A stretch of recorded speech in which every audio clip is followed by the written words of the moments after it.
sommaire de cette édition, les jeunes de l'opposition dans la rue ce vendredi à Dakar et sa banlieue. Ils comptent manifester contre ce qu'ils considèrent comme des dérives du régime de Macky Sall. Le collectif des 25 leaders de l'opposition en caravane dans Grand Yoff, fief de Khalifa Sall, a été bloqué par les forces de l'ordre. Le C25, toujours à la rescousse du leader de PASTEF, les Patriotes, et s'érige en bouclier pour Ousmane Sonko. Décision à la suite du saccage du siège de PASTEF. Les Patriotes qui exigent la lumière accusent déjà Abdoulaye Diouf Sarr, maire de Yoff. Le Sénégal se dote d'un nouveau code pétrolier. Il a été voté au cours d'un débat hier en séance plénière à l'Assemblée nationale. Ce nouveau code qui entre ainsi en vigueur juste avant le démarrage de l'exploitation de ces ressources est plus avantageux pour le Sénégal.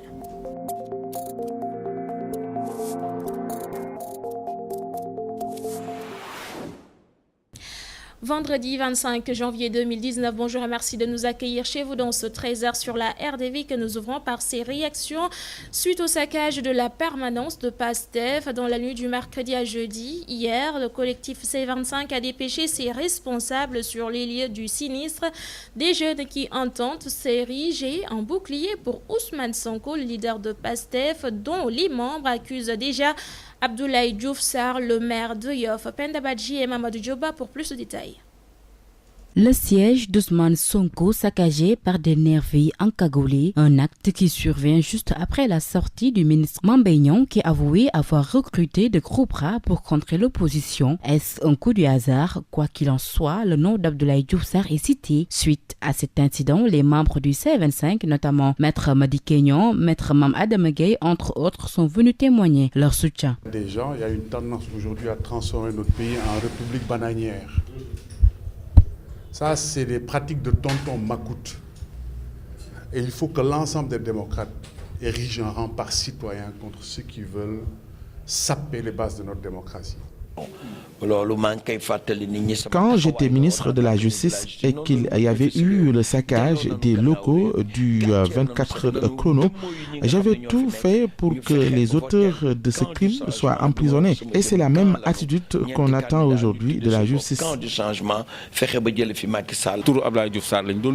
Les malfrats criaient le nom d'Abdoulaye Diouf Sarr. Les autres ne veulent pas l'assumer, mais moi si. Nous exigeons toute la lumière dans cette affaire.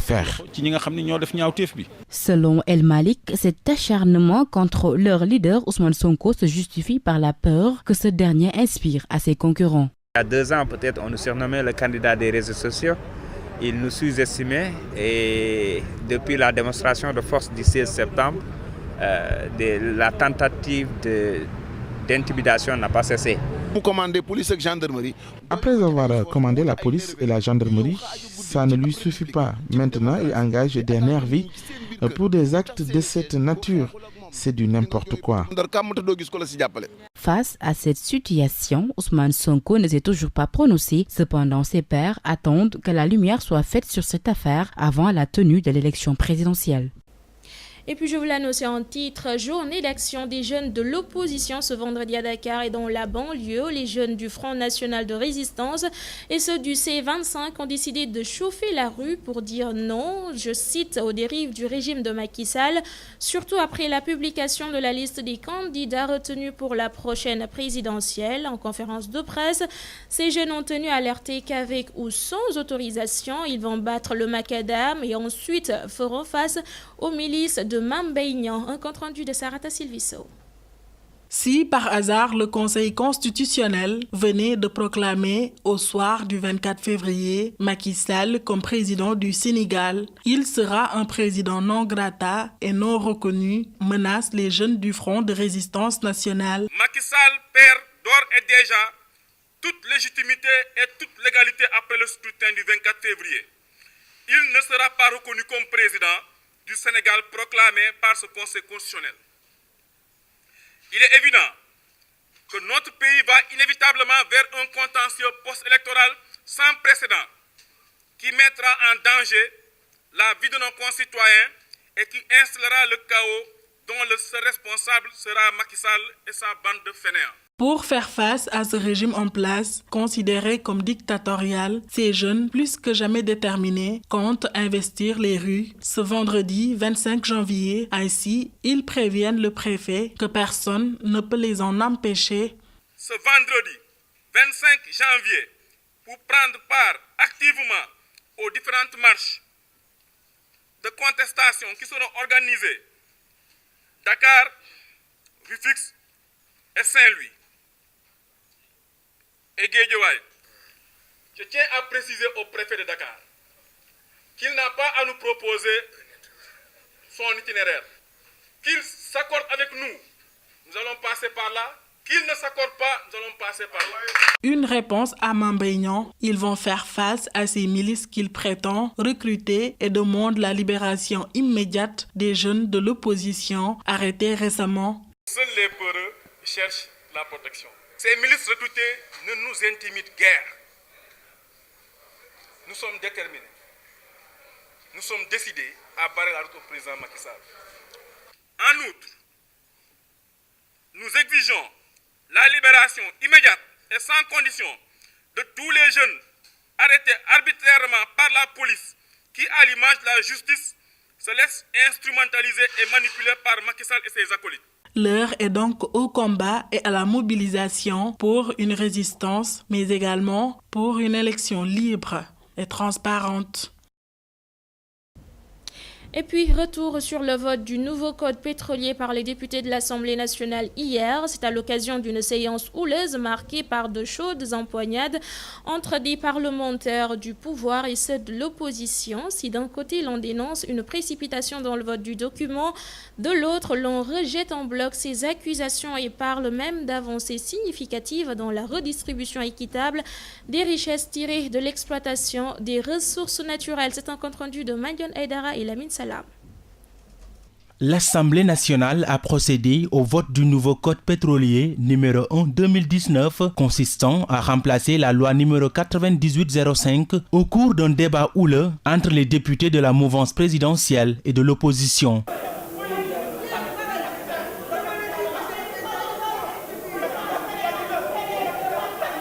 Ces derniers dénoncent une précipitation dans la procédure. Procédure d'urgence bi nga xamantene mom ngeen ko def. Je ne suis pas d'accord avec la procédure que vous avez utilisée car personnellement, je pense que personne ne peut lire 546 pages en une journée. 546 pages. Japp naa ne kenn mënu ko lire ci benn fan, ñaari fan wala weer. Des accusations balayées d'un revers de main par le ministre du Pétrole et des Énergies qui parle même d'avancée. Je pense que c'est une très très grande avancée comparée au code pétrolier de 1998. Je vais juste vous en citer quelques éléments. Du côté de la transparence où aujourd'hui avec la référence à l'ITE où le Sénégal a été membre depuis 2013, donc toutes les exigences de l'ITE ont été reprises dans le code pétrolier. Interrogé sur les séries d'octroi de licences à la multinationale Total, le ministre répond. Monsieur Mbaké, effectivement Total a dans la définition 65 000 km. Mais au mois de mars, ce mois de mars qui vient, Total doit restituer au Sénégal 55 000 km. Donc, in fine, Total n'a que 10 000 km. Et 10 000 km d'ailleurs est en adéquation avec le nouveau code. Retenons que malgré un débat houleux, le nouveau code pétrolier a été voté par la majorité des députés, et cela à quelques années du début de l'exploitation de ces matières premières. À présent, lutte contre le phénomène migratoire, deux projets sont en place, fruit d'une coalition entre le Sénégal, l'Espagne et l'Union européenne. L'entente tripartite doit permettre aux migrants de bénéficier d'accompagnement pour réaliser des projets d'envergure au Sénégal, lesquels projets ont déjà reçu la bénédiction de certains guides religieux et l'addition de certains acteurs culturels. Adam Abité Ndiagasso pour le compte-rendu. Renforcement de la gouvernance inclusive de la migration au Sénégal en vue d'amélioration de la synergie migration et développement et initiative UE-OIM pour la protection et la réintégration des migrants au Sénégal, 2 projets majeurs pour lutter contre le phénomène migratoire. Elle se traduit par une alliance nouée entre le Sénégal, l'Union européenne et l'Espagne. Il sera question pour nous d'accompagner la conception, la mise en œuvre et la vulgarisation de la politique nationale migratoire au Sénégal.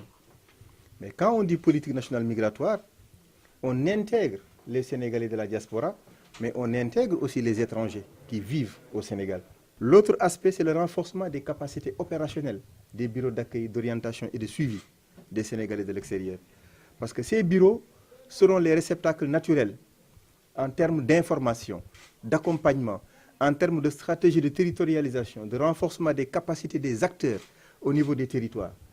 Un partenariat qui va permettre au Sénégal de faire face aux défis liés aux crises migratoires. Aucun pays ne peut tout seul gérer l'ensemble de ce phénomène. Qu'en revanche, un partenariat qui englobe tous les acteurs internationaux, mais aussi locaux, pour une meilleure gouvernance du phénomène, permettra d'optimiser ce phénomène au bénéfice de toutes les populations. Donc c'est pour cela que nous sommes là, pour travailler avec le Sénégal, pour renforcer ses capacités de gouvernance du phénomène migratoire. Compte tenu de l'importance de la communication pour la promotion de ces projets, religieux et acteurs culturels y ont été associés. Je m'engage ici, Monsieur le ministre, à accompagner cette coalition qui est née par vraiment la pertinence des actions du DG, Monsieur l'ambassadeur, à apporter tout mon soutien avec les idées qu'il faut, mais surtout aller voir les gens, discuter avec eux, échanger avec eux. Financés à hauteur de 10 milliards de francs CFA, ces projets porteurs d'espoir ont pour cible les jeunes porteurs de projets afin de les permettre de réussir sans quitter leur pays. Le ministre des Affaires étrangères et des Sénégalais de l'extérieur magnifie la coalition entre le Sénégal et les partenaires pour le renforcement des capacités dans la gestion du phénomène migratoire et la réintégration des migrants au Sénégal. Sidiki Kaba s'engage à exhorter les parties concernées à jouer leur partition pour la réussite des différents projets. Sidiki Kaba est au micro de Adam Abité Ndiagasso toujours. Le message qu'il faut retenir, et c'est peut-être le sens aussi de ce que nous faisons et du projet que nous avons bâti ensemble. Alors pour gagner ce pari, je termine mon propos en réaffirmant tout mon engagement pour la réussite de ce projet et lancer un vibrant appel au nom du chef de l'État, son Excellence Macky Sall, à tous les acteurs concernés, les associations des migrants, la presse, le secteur privé, associé à cette œuvre de solidarité nationale, faire des Sénégalais résidant à l'étranger et ceux de retour au bénéfice du développement économique au Sénégal. Le ministre des Affaires étrangères à l'instant des solutions à l'épineuse question de l'emploi des jeunes. Elle réside en effet dans le programme sénégalais pour l'entrepreneuriat. En croire Mary Teuw Niane, le ministre de l'Enseignement supérieur, de la Recherche et de l'Innovation s'exprime à l'occasion de la cérémonie de lancement du PACEJ, présenté comme un outil de modernisation de l'enseignement supérieur au Sénégal. C'est un compte-rendu de Philoméntine. Le PSEJ est un programme de formation au métier d'entrepreneur, mais également un incubateur d'entreprises, selon le ministre de l'Enseignement supérieur, de la Recherche et de l'Innovation. Le programme sénégalais pour l'entrepreneuriat des jeunes, qui est à la fois une licence de formation en entrepreneuriat, mais à la fois aussi un incubateur d'entreprises. Il a débuté il y a 3 ans et des entreprises ont été créées, des emplois ont été créés et de plus, des entreprises nées de l'informel se sont formalisées. Ainsi, plusieurs laboratoires ont été mis à la disposition de ce programme. Nous avons vu la plateforme énergie, nous avons vu tout le dispositif intelligence artificielle, objets connectés, imprimantes 3D, très modernes, mises en place. Nous avons vu aussi tous les résultats d'entreprises innovantes nées de porteurs de projets. Nous avons vu aussi les innovations nées du traitement des déchets plastiques. À travers le PSEJ, l'enseignement supérieur va apporter sa contribution à la question de la résolution de l'emploi. Les réformes en cours depuis 2013, à partir de la concertation nationale sur l'avenir de l'enseignement supérieur, conduisent à ces innovations et vont démultiplier cet exemple modèle de réussite qu'est le PSEJ pour que l'université, pour que l'enseignement supérieur puisse apporter sa contribution essentielle, indispensable à la résolution de la question de l'emploi, de la question de création d'entreprises. Plus de 200 lauréats sont bénéficiaires du PSEJ. Ce programme accompagne les jeunes porteurs de projets et entrepreneurs à la création et au développement d'entreprises pérennes. Voilà, c'était tout pour le 13h d'aujourd'hui. L'information sera de retour sur cette antenne aux environs de 14h en version Coach Barma avec Mandion Aydera. D'ici là, je vous souhaite à toutes et à tous un très bon Juma Mubarak. Excellente journée.